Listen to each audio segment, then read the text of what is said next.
Life goes on day after day. Hearts torn in every way.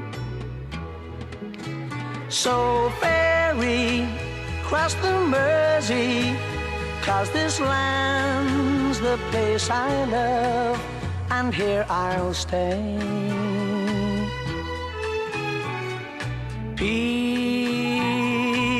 People, they rush everywhere, each with their own secret care.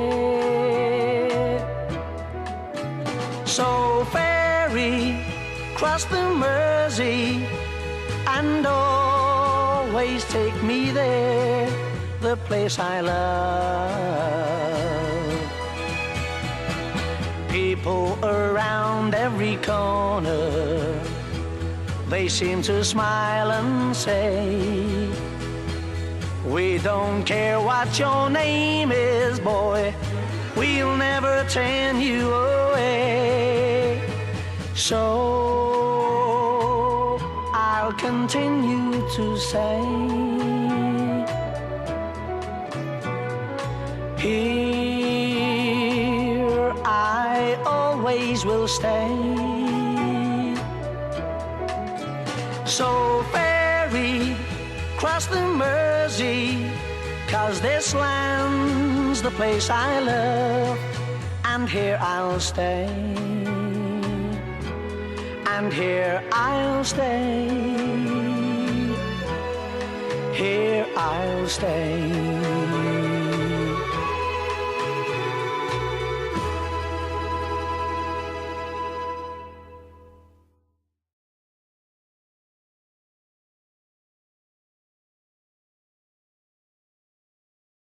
In cruise liner visits. We're now moving along the North Docks, passing the warehouses and quays where the Great Port was built. In all, 7 miles of docks and 23 miles of quays stretch along the Liverpool foreshore. In 1710, the Corporation of Liverpool started work on the world's first commercial wet dock, and by the end of the century, the city boasted a full dock system.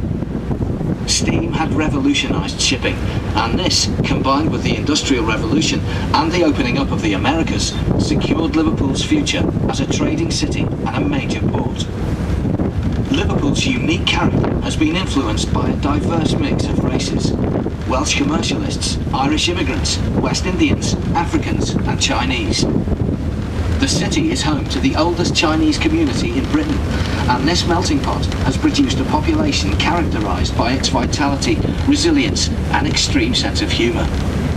We can now see the Waterloo Dock warehouse. The dock was one of those designed by Jesse Hartley, and it opened in 1834. It was originally built for general sailing traffic, and it was from here, as well as from George's and Prince's docks, that people emigrated to the New World.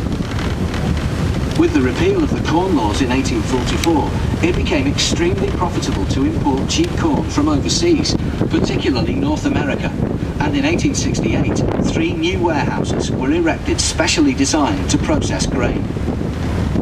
Because of teething troubles with the design and machinery, they didn't become fully operational until 4 years later, but they were then the most modern facilities of their day.